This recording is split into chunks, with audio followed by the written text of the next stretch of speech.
Selamat pagi pemirsa. Saat ini Mahkamah Konstitusi sedang mengalami krisis terburuknya dan dalam kondisi kritis. Muruah, integritas sekaligus kredibilitas Mahkamah Konstitusi hancur karena akrobat sang Ketua MK Anwar Usman saat menjadi pengadil perkara uji materi terkait dengan batasan usia calon presiden dan wakil presiden. MK seharusnya steril, namun nyatanya malah terjebak dalam kepentingan politik.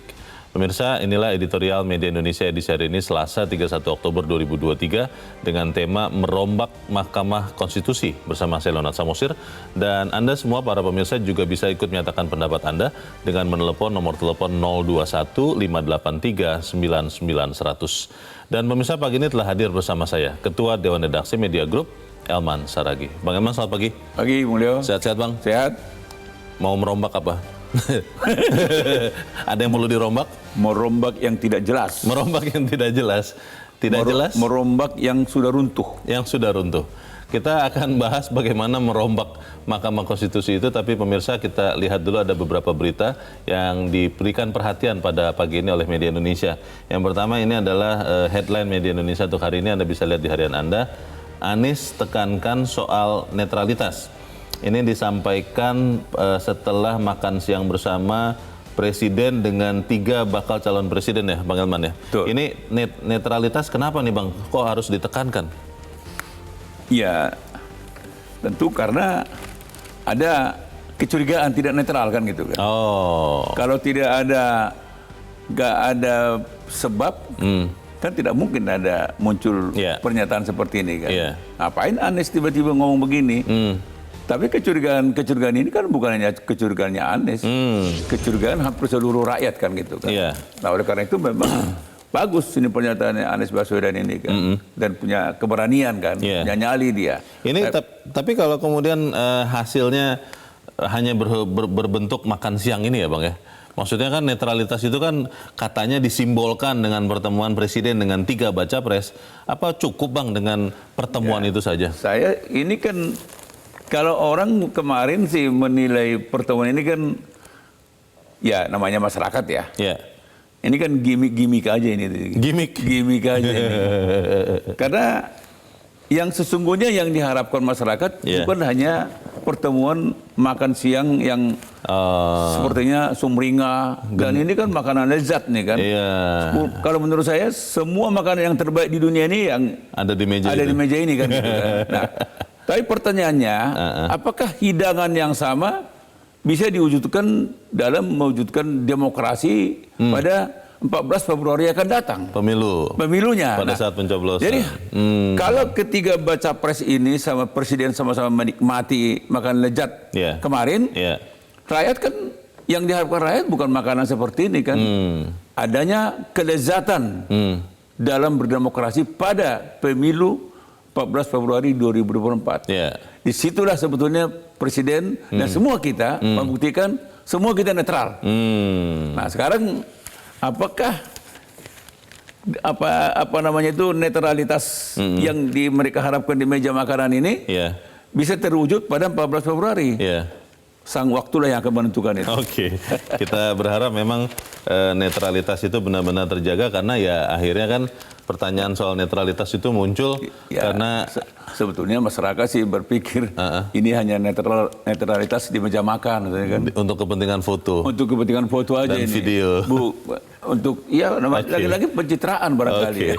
Baik, kita harapkan netralitas itu muncul benar-benar apalagi karena kita tahu saat ini satu pasangan kandidat ada orang yang sangat dekat dengan presidennya, begitu kan Bang ya? Iya, bukan sangat dekat, anak presiden. Anak presiden. Kita tinggalkan dulu berita itu, kita ke berita selanjutnya di halaman 2. Ini terkait dengan kasus dugaan pemerasan Ketua KPK Firly Bahuri. Firly bertemu SYL, Syahrul Yassin Limpo, mantan Menteri Pertanian, saat kasus setahun bergulir. Loh, ini maksudnya bagaimana nih Bang Elman? Ya, ini kan sebetulnya kan Ketua KPK ini kan sempat lama juga membantah kan. Membantah bahwa pernah bertemu. Tidak pernah bertemu. Tapi setelah foto beredar, ya hanya bertemu di lapangan bulu tangkis kan gitu kan.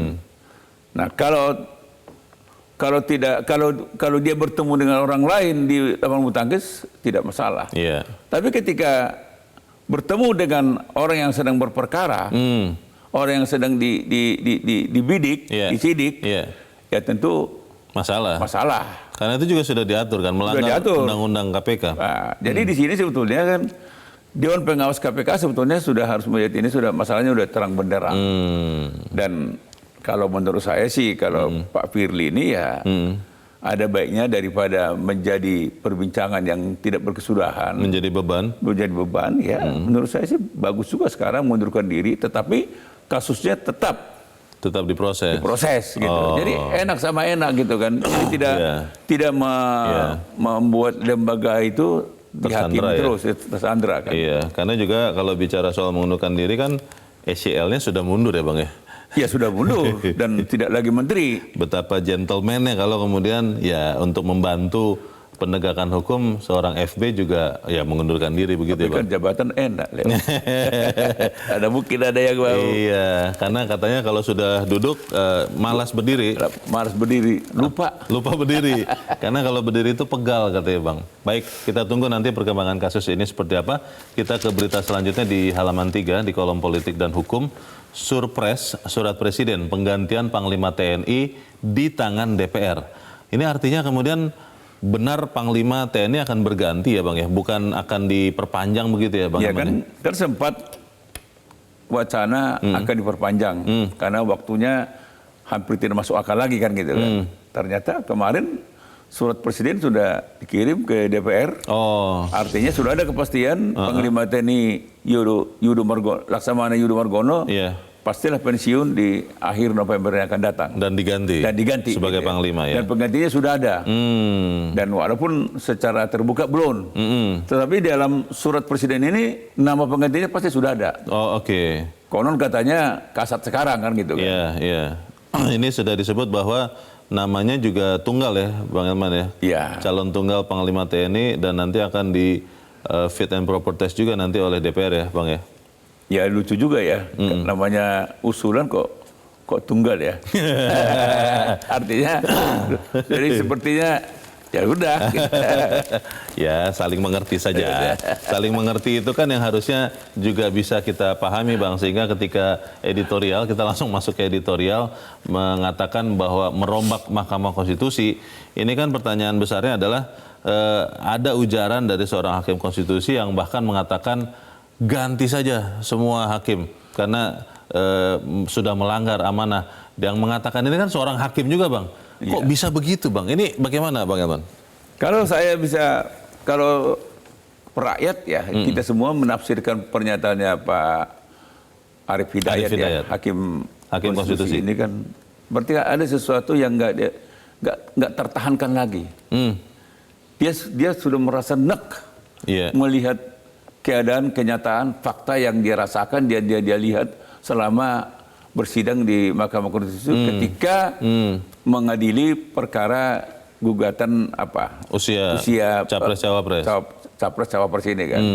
Artinya kan ini kan tidak mudah bagi seorang hakim konstitusi untuk berterus terang terbuka kepada publik loh. Nah berarti kan yang saya katakan tadi ada sesuatu yang nggak tertahankan dia lagi nih. Dia harus buka nih.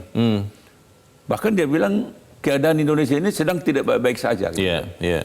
Itu kan sesuatu yang hampir tidak pernah disampaikan oleh seorang hakim agung, hakim biasa pun kan begini, hakim konstitusi loh. Jadi ini bukan perkara ringan ini.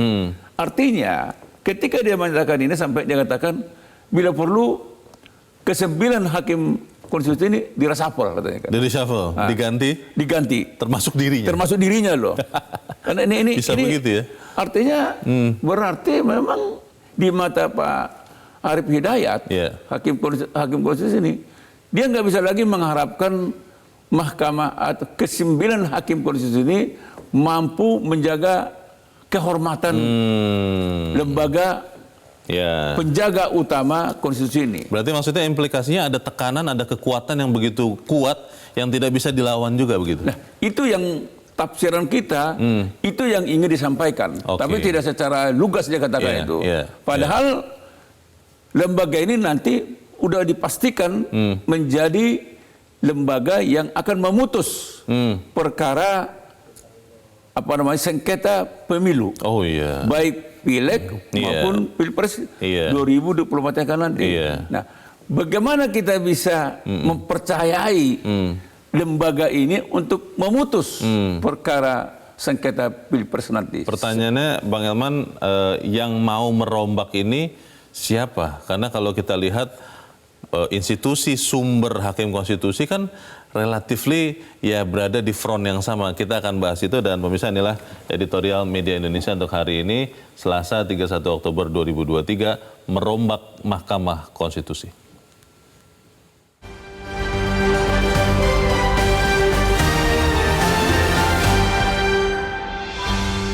Merombak Mahkamah Konstitusi.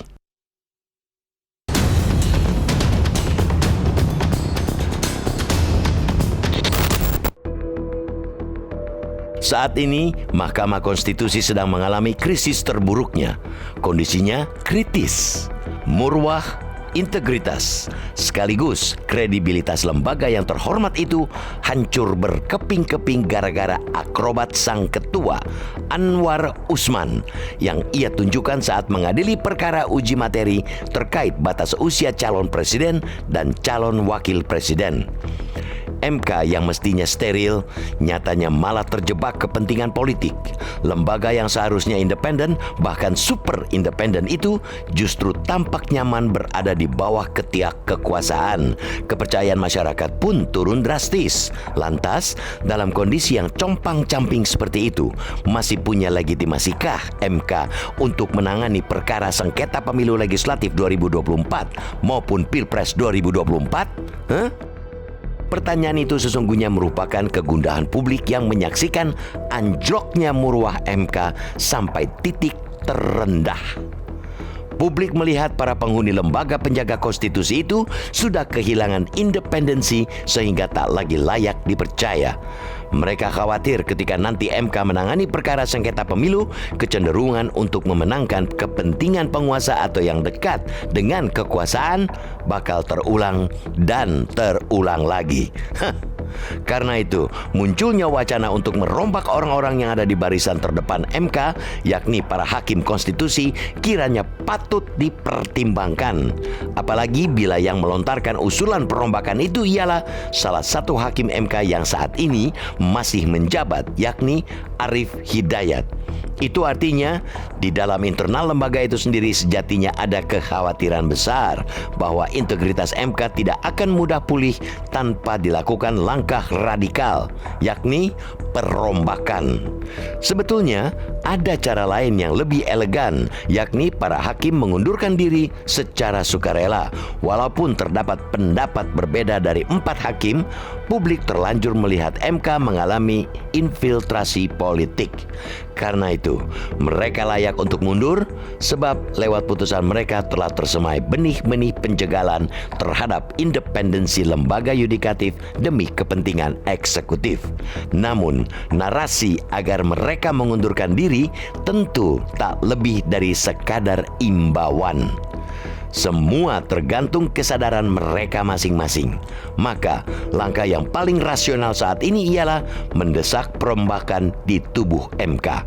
Mesti dilakukan pembersihan besar-besaran untuk mengembalikan wibawa MK sekaligus kepercayaan publik sebelum pilar-pilar mereka benar-benar runtuh.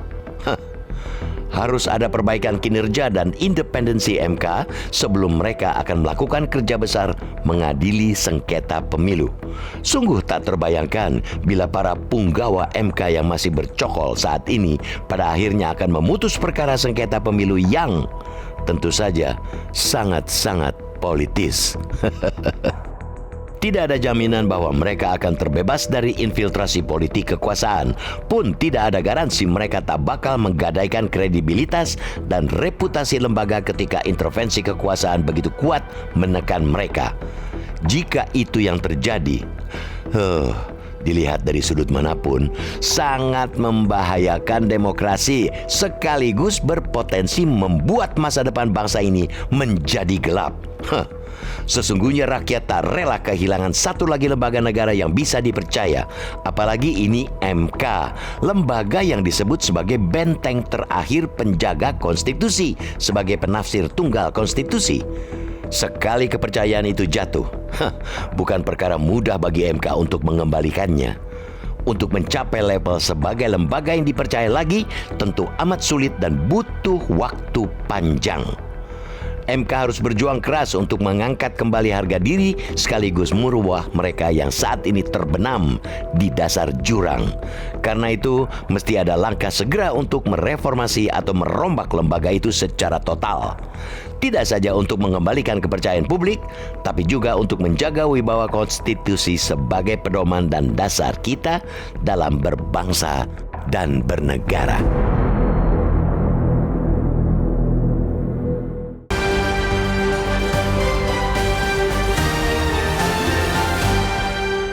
Di bagian berikut Anda bisa ikut menyatakan pendapat Anda terkait dengan editorial kita pagi ini, pemirsa, dan untuk saat ini tetaplah bersama kami.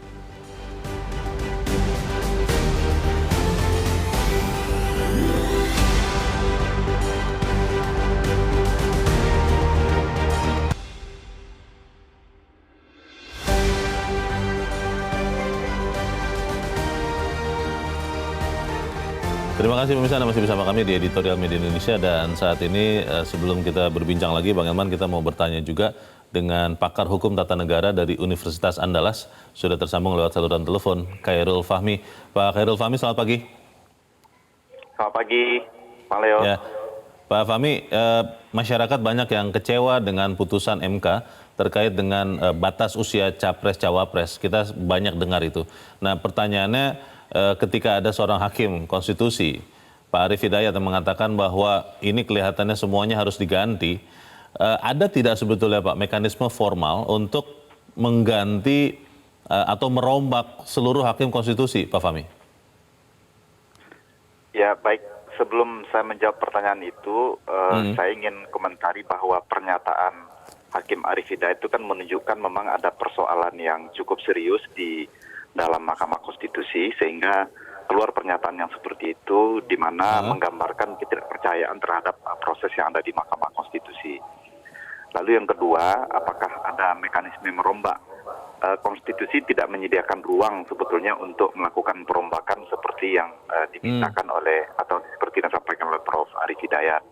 Namun kemungkinan untuk melakukan perombakan itu hanya kalau seandainya Hakim Konstitusi itu mengundurkan diri. Hanya itu jalan yang memungkinkan untuk melakukan perombakan terhadap orang-orang yang hari ini menjabat sebagai Hakim Konstitusi. Kalau mekanisme lain, apakah dari Presiden, apakah dari DPR, sama sekali tidak tersedia ruang untuk itu. Kenapa? Karena memang Mahkamah Konstitusi itu dari awal didesain untuk menjadi sebuah lembaga yang mandiri, lembaga yang bebas dari intervensi kekuasaan lain dalam rangka menegakkan hukum dan keadilan. Jadi desain konstitusinya memang dibangun sebagai lembaga yang independen, sehingga tidak mungkin ada kekuasaan lain yang kemudian melakukan intervensi, melakukan perombakan sedemikian rupa sehingga komposisi bisa berubah. Pak Fahmi, kan kita sudah lihat ada presiden Pak, waktu penggantian Hakim Konstitusi Aswanto yang ditarik oleh DPR, semacam ditarik begitu, itu kan sudah pernah terjadi Pak? Ya, tapi sebetulnya itu kan sebuah praktek yang salah ya, yang tidak sesuai dengan konstitusi. Kalau kita ingin negara kita ini, kalau kita ingin negara kita ini lurus, berjalan dengan baik, lalu kemudian konsisten dengan apa yang dinyatakan dalam konstitusi bahwa kita adalah negara hukum, maka semuanya mesti mematuhi hukum. Bahkan dalam mengganti hakim konstitusi juga harus patuh pada hukum. Dan begitu juga dengan hakim konstitusinya itu. Jadi para hakim konstitusi itu adalah negarawan yang memahami konstitusi, dan dia juga harus berperilaku sebagai seorang negarawan, baik dalam perilaku pribadinya maupun dalam laku dia dalam memutus-mutus perkara di Mahkamah Konstitusi. Jadi Pak Fahmi, semacam mekanisme recall begitu, pergantian antar waktu seperti yang terjadi di DPR, itu tidak bisa ya dilakukan di Mahkamah Konstitusi, katakanlah oleh sumber-sumber pengusulnya begitu, pemerintah, DPR, Mahkamah Agung, tidak bisa ya Pak? Hari ini mekanismenya tidak tersedia seperti itu, tetapi saya sebagai orang yang studi hal-hal seperti ini, itu juga tidak baik untuk dilakukan. Karena apabila dibuka ruang untuk kemudian hakim konstitusi bisa di-recall oleh DPR, bisa di-recall oleh Presiden, bisa di-recall oleh Mahkamah Agung. Tidak independen, itu justru membuka ruang, mereka bisa diintervensi berupa dengan ancaman akan diganti apabila apa yang diputus tidak sesuai dengan yang diinginkan. Baik. Terakhir Pak Fahmi, ini kan banyak orang menyaksikan legitimasi dari Mahkamah Konstitusi. Kalau kemudian tidak berubah sama sekali, usulan merombak, usulan mengganti, itu tidak terjadi sama sekali, lalu pemilu akan dilaksanakan dan ada sengketa antara para calon, ini legitimasi MK seperti apa kalau Anda lihat untuk mengadili kasus-kasus pemilu itu, Pak? Ya, dari segi legitimasi pasti dia tidak akan dipercaya. Dan saya hari ini meyakini bahwa dengan sudah ditetapkannya, misalkan sudah mendaftar dan ditetapkannya Gibran sebagai salah satu bakal calon wakil presiden, maka Ketua Mahkamah Konstitusi Pak Anwar Usman itu sudah dalam posisi yang tidak boleh lagi ikut mengadili hal-hal yang berkaitan dengan proses pemilihan presiden dan wakil presiden. Karena itu sudah jelas ada konflik kepentingan di situ, ada relasi bahwa hakim tidak boleh menyidangkan perkara terkait dengan dirinya. Dan ini ada hubungan keluarga antara Ketua MK dengan bakal calon wakil presiden, sehingga beliau harusnya menggunakan hak ingkarnya untuk kemudian tidak terlibat mengadili perkara-perkara yang terkait dengan pilpres. Kalau beliau berkeras untuk tetap berlanjut mengikuti menyidangkan perkara terkait dengan pemilu presiden, ini justru akan menjadi bahaya besar bagi demokrasi kita ke depan. Masalahnya kan kemarin waktu gugatan usia itu kan tetap dilakukan oleh Anwar Usman itu, Pak. Itu bagaimana, Pak Fahmi? Ya, itu dalam pandangan saya itu juga salah. Tidak pas sebetulnya ketika awalnya beliau mengambil sikap tidak ikut mengadili perkara nomor 29, 55, itu sudah tepat. Bahwa beliau menggunakan hak ingkarnya untuk tidak ikut. Karena ini ada kaitan dengan keluarganya. Dan ini sudah baik, tapi setelah itu kan itu yang keluar dari apa yang harusnya tidak beliau lakukan. Tapi beliau justru masuk ke ranah yang dilarang itu. Ini pertanyaan terakhir Pak Fahmi, kalau Majelis Kehormatan Mahkamah Konstitusi itu bisa tidak menyatakan bahwa hakim-hakim konstitusi ini akhirnya tidak bisa lagi ada di MK itu? Untuk konteks etik, itu kan ada sanksi-sanksi etik. Jika sanksi etik itu sampai ke level berat, ya bisa saja hakim konstitusi yang menyatakan melanggar itu diberi sanksi berupa usulan pemberhentian. Tapi memang MK-MK itu tidak bisa menyentuh ranah yang berkaitan dengan putusan. Dia hanya sampai ke level etik terkait dengan kenapa sih MK itu memutus seperti itu, apakah ada intervensi dan segala macam, itu ranah yang diperiksa. Baik, terima kasih untuk pencerahan yang Anda berikan, Pakar Hukum Tata Negara Universitas Andalas, Khairul Fahmi. Selamat pagi, Pak Fahmi. Pagi-pagi, Mas Leo. Seruan moral ini, Bang Elman, tadi dijelaskan oleh Pak Fahmi, jelas sekali. Tidak ada mekanismenya untuk kemudian merombak, kecuali semua hakim konstitusinya mengundurkan diri. Bagaimana, Bang?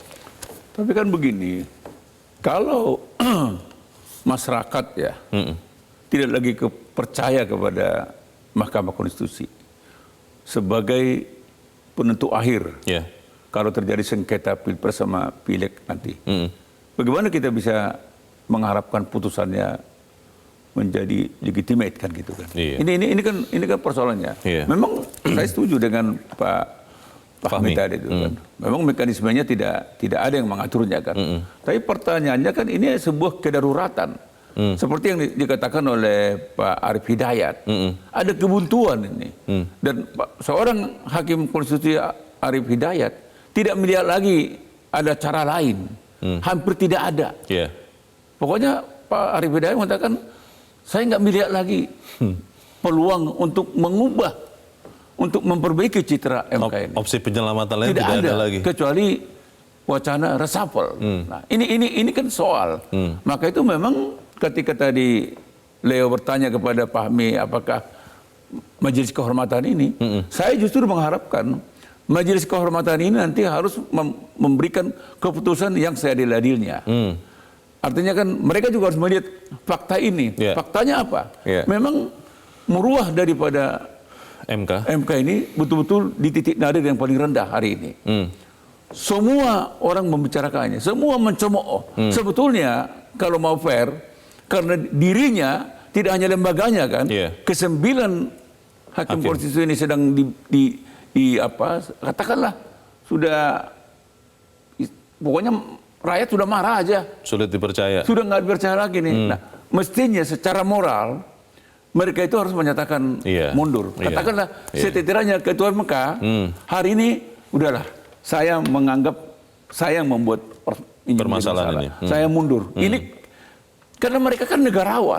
Tapi pertanyaannya, apakah mereka betul-betul negarawan? Kalau mereka negarawan, mestinya tidak terjadi seperti kemarahan masyarakat seperti putusan kemarin harusnya tidak ada. Oh, tidak ada itu.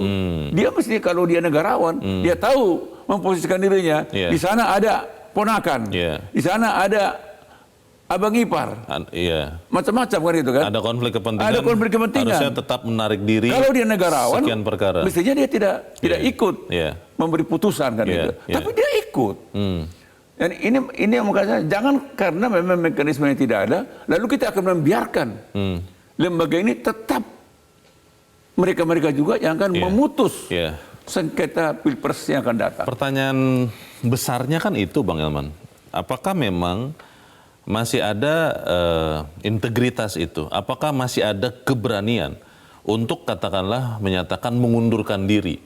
Apakah itu ada di diri hakim-hakim MK? Karena kalau saya melihat sekian perkara ketua MK menarik diri, tapi perkara terakhir langsung masuk ikut lagi dia dan memutuskan dan mengubah keputusan dari para hakim konstitusi, dan itu terjadi begitu saja. Nah, kan apa jaminannya kemudian hal yang sama tidak akan terulang lagi dalam sengketa pemilu misalnya? Gak ada jaminan. Tidak ada jaminan. Gak ada jaminan. Makanya kalau dia punya integritas, mestinya tidak ikut lagi kan? Kalau punya integritas. Saya tidak mengatakan dia nggak punya ya. Nah, gitu. Tapi kalau kita punya, kita pertanyakan gitu kan. Kan mestinya kan kasus ini pun tidak perlu terjadi. Tidak perlu hiruk pikuk ini menjadi masalah. Bahkan dunia pun menyorot kita kan gitu. Karena sudah jelas-jelas ada konflik kepentingan. Ada konflik kepentingan. Hubungan darah yang jelas kok. Hubungan by law yang jelas ini, begitu kan, jadi keponakan. Dalam sejarah demokrasi kita, baru kali ini seorang hakim konstitusi terbuka dan menyatakan sebetulnya dibalik pada dia bilang kebuntuan itu, saya menyerah nih. Dan mungkin kalau terjemahkan dalam tinju, mungkin Pak Arief Hidayat tidak enak aja mengatakan melempar handuk putih. Sudah lempar handuk putih. Sudah menyerahlah. Tanda menyerah. Sudah nggak ada harapan lagi nih. Tolonglah. Nah, harapan kita sekarang adalah kepada Majelis Kehormatan Mahkamah Konstitusi. Mahkamah Konstitusi ini. Kalau Majelis Kehormatan ini betul-betul bekerja independen, punya integritas dan mau mengembalikan muruah kehormatan daripada Mahkamah Konstitusi, harapan kita mereka lah yang memberikan kata putus. Bang, tapi pertanyaannya kembali kalau MK-MK yang kita harapkan, di dalam MK-MK ini kan ada salah seorang hakim konstitusi, Pak Wahidudin. Itu pertanyaan pertamanya, apakah seorang hakim konstitusi Wahidudin akan dengan berani misalnya menyatakan putusan untuk memberhentikan 9 hakim konstitusi termasuk dirinya? Itu satu. Lalu pertanyaan kedua yang paling besar, Bang, kekuatan yang dihadapi oleh Mahkamah Konstitusi sekarang ini kan kekuatan yang kuat sekali, tidak perlu kita sebut, tapi kita tahu kekuatan mana. Apa berani, Bang, seorang Pak Jimli Asidiki, Wahidudin, kemudian Binsar Saragi itu benar-benar memutuskan sesuatu yang sangat tidak diinginkan oleh kekuatan besar ini, Bang? Saya berharap kenegarawanan daripada ketiga Majelis Kehormatan MK ini jauh lebih tinggi daripada kenegarawanan daripada ke-9 hakim konstitusi ini. Dengan demikian, kalau seorang hakim konstitusi Arief Hidayat saja menyatakan saya siap untuk diresapel. Dengan kata lain mengatakannya begitu ya sebetulnya. Saya harapkan Pak Mahyudin Wahidudin ini perkiraan saya kurang lebih sama saja dengan Pak Arief Hidayat ini. Dan sebetulnya saya sih berharap hari ini juga misalnya seorang Arief Hidayat memberi contoh juga mundur. Jadi tidak sekedar mewacanakan, dia coba mempelopori, saya mundur, saya tidak lagi melihat mahkamah ini akan bisa diperbaiki, kecuali diresapel ke semuanya. Pertanyaan besar, apakah mundur? Satu. Yang kedua, kalau misalnya keberanian itu ada, Bang, mundur, Lalu apa jaminannya kemudian hakim-hakim penggantinya benar-benar akan lepas, akan berani dalam tanda petik melawan kekuatan kekuasaan yang sangat besar itu? Gak ada jaminan. Itu dia. Kita harus jeda dahulu. Bang Elman dan pemirsa tetap bersama kami. Editorial Media Indonesia segera kembali.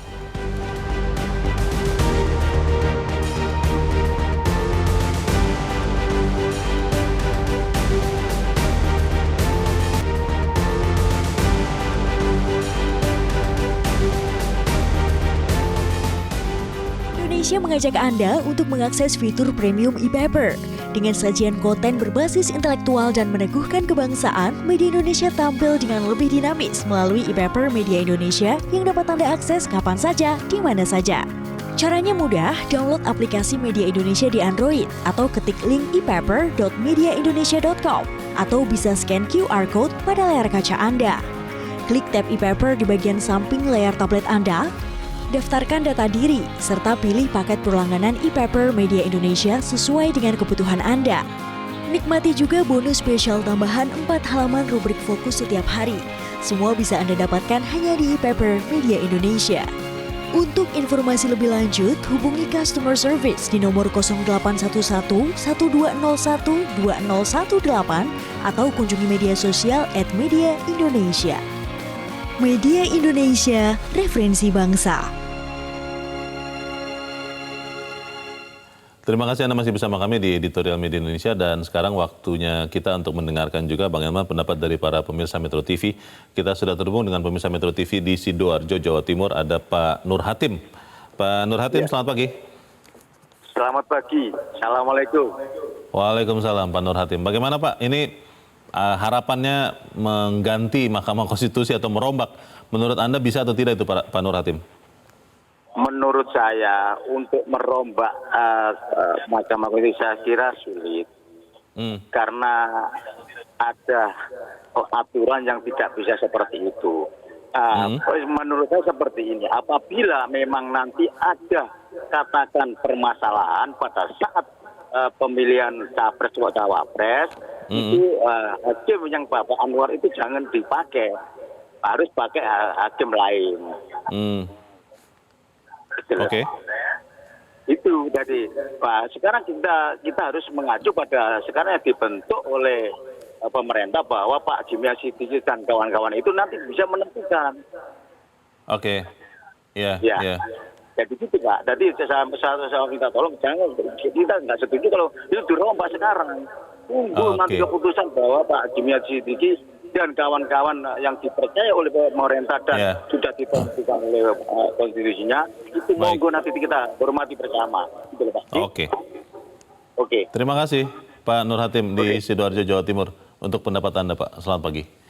Di belakang Pak Nur Hatim ada Pak Poli dari Ambon, Maluku. Pak Poli, selamat pagi. Pagi Pak Leo. Pagi Pak Leo. Pagi Pak Elman.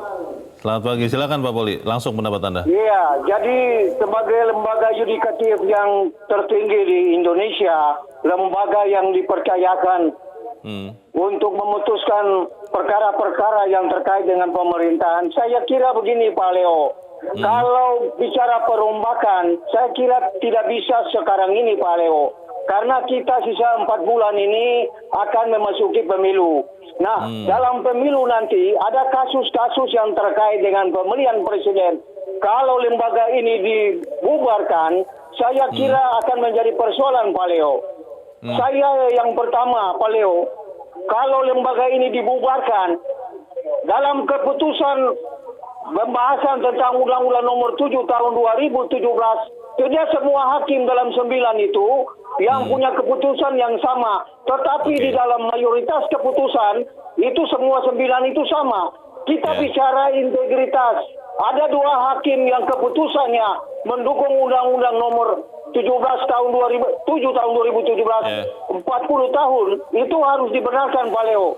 Jadi saya kira integritas itu tidak berlaku untuk semua hakim. Harus 2 itu diprioritaskan dulu Pak Leo. Pak Poli, pertanyaannya Pak, kalau kemarin kan kita sebenarnya tadinya berharap bahwa seorang Ketua MK Anwar Usman tidak ikut memutus soal batas usia Capres-Cawapres karena itu kan langsung nyata-nyata memberikan langkah memberikan kemudahan bagi keponakannya seorang Gibran Rakabuming Raka, tapi diputus juga. Lalu kalau nanti sengketa pemilu, misalnya pemilihan presiden itu menyangkut juga Gibran Rakabuming Raka, apakah ada jaminan, apakah Anda percaya bahwa seorang Anwar Usman tidak ikut memutus perkara itu, Pak Poli?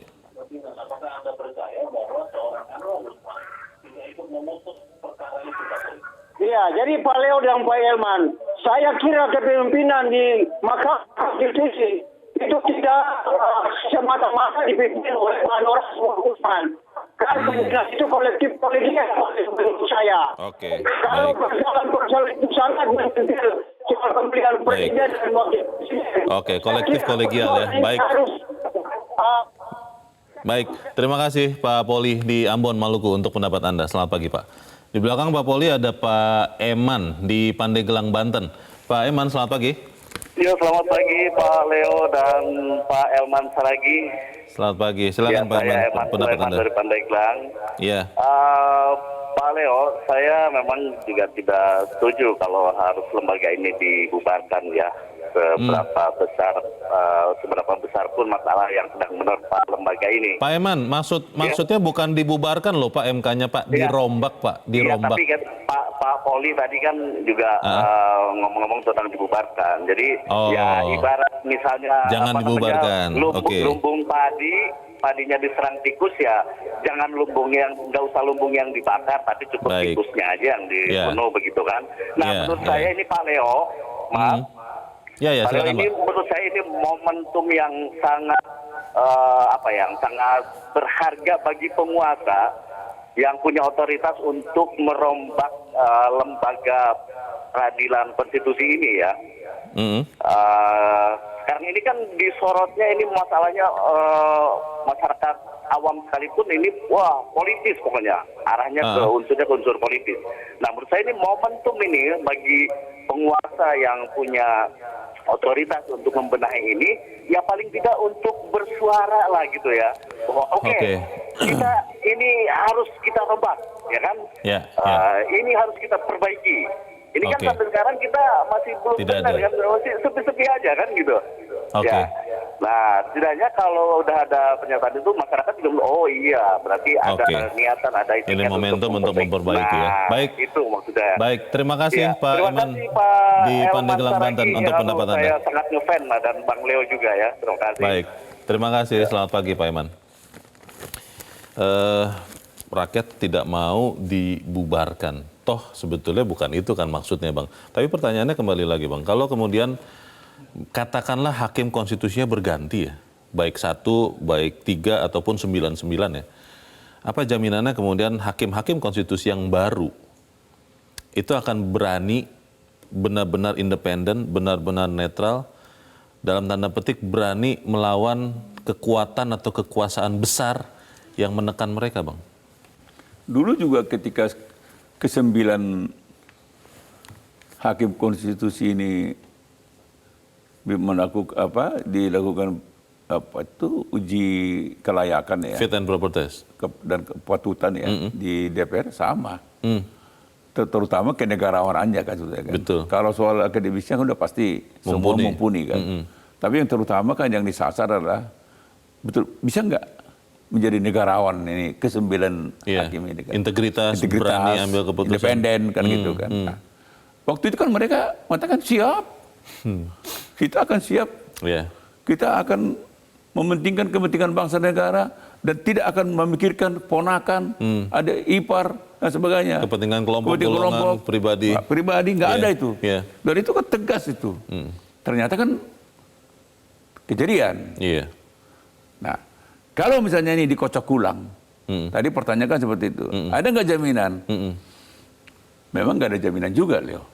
Namanya manusia kan, dia tetap makan nasi kan, sama. Nah, memang dilematis sebetulnya.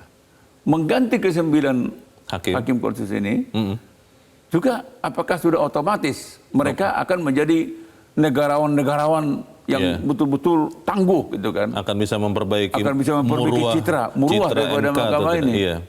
Yang nggak ada jaminan, harapan iya gitu. Harapan iya. Setidak-tidaknya ada harapan. Ada harapan. Karena kalau meneruskan yang ada ini, apa jaminan dia tidak mengulangi hal yang sama? Iya. Jangan-jangan berulang lagi. Kan, putusan yang conflicting saja sudah diputus, ke depan kan bisa jadi akan dilakukan lagi. Pengalaman kita Pilpres 2014 sama 2019 sangat pelik. Ya.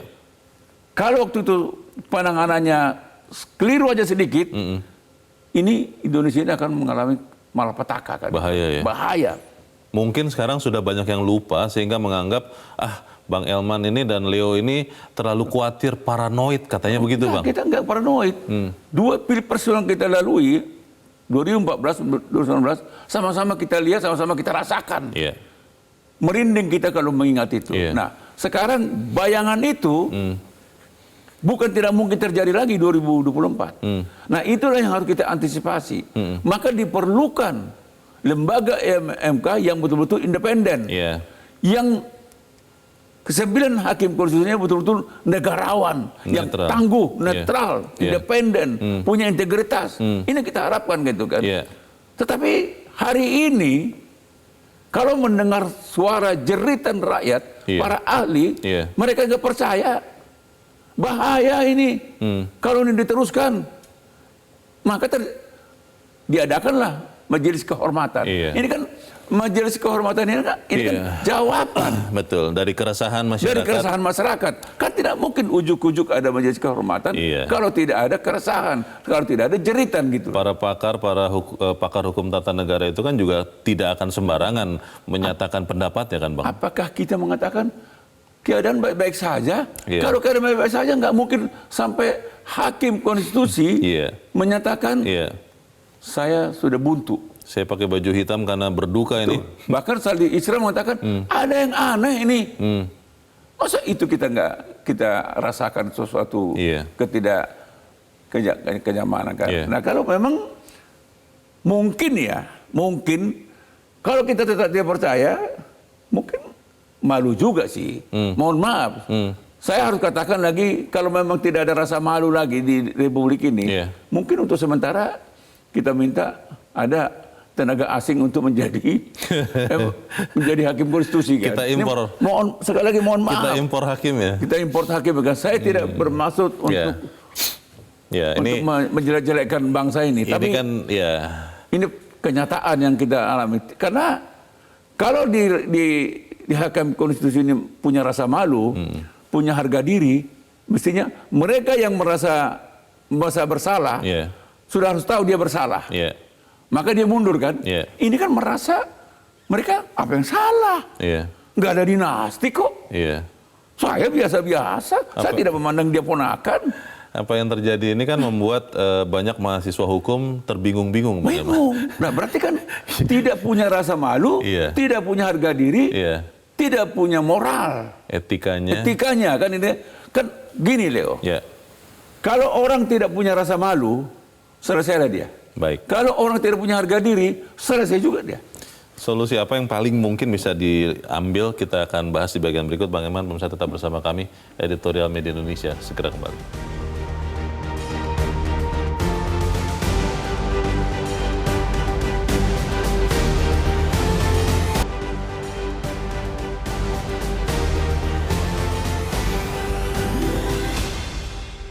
Terima kasih pemirsa, Anda masih bersama kami. Kita ada di bagian akhir dari diskusi kita pagi ini. Bang Elman, apa yang paling mungkin bisa dilakukan untuk mengangkat kembali wibawa muruah Mahkamah Konstitusi, Bang? Yang paling mungkin? Pertama kita harapkan para negarawan ini, kalau mereka masih negarawan ya, para negarawan, para hakim konstitusi yang negarawan ini, sadarlah kalau memang Anda negarawan, pasti Anda terketuk hatinya, saya melakukan perbuatan yang keliru gitu. Gak usah dia bilang dia salah.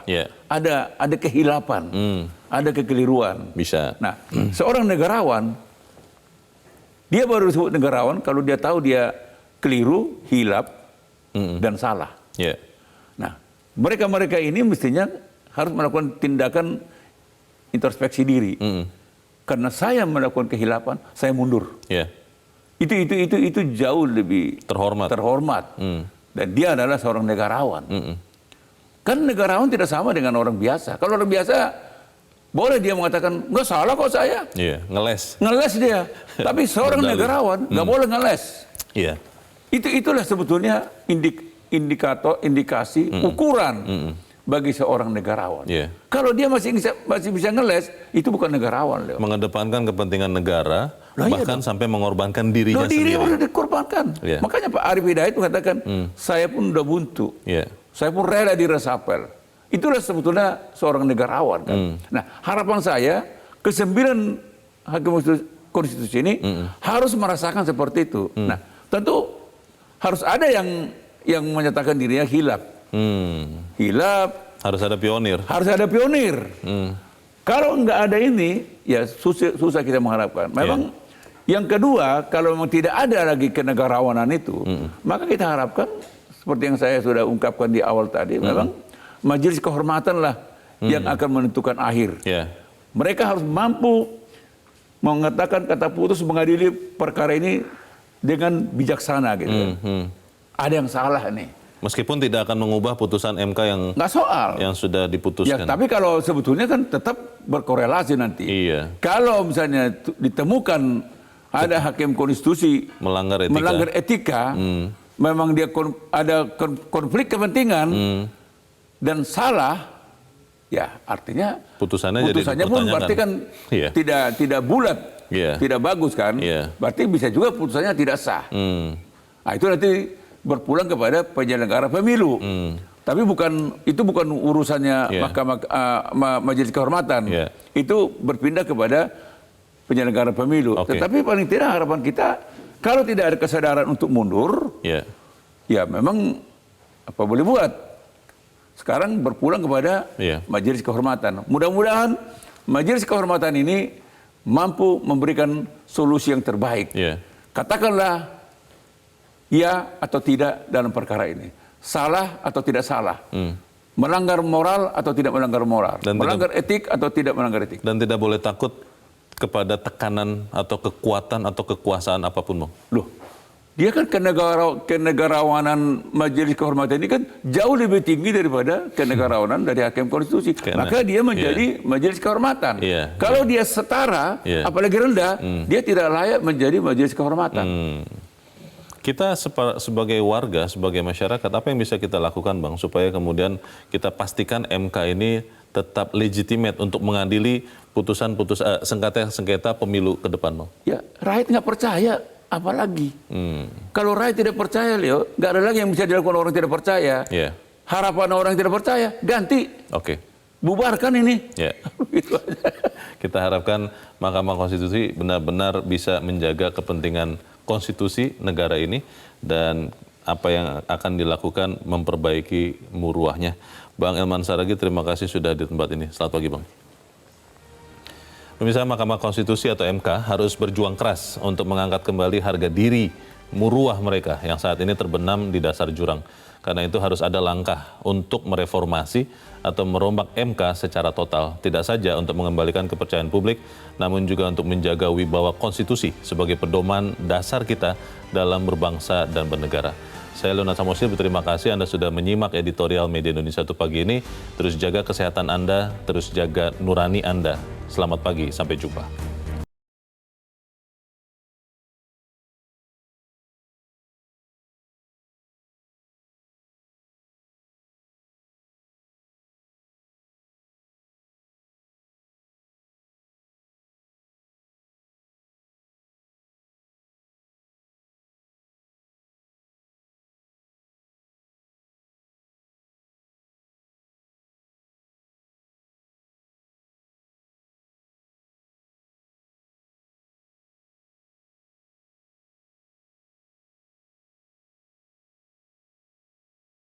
Jelajahi cara baru mendapatkan informasi. Download Metro TV Extend sekarang.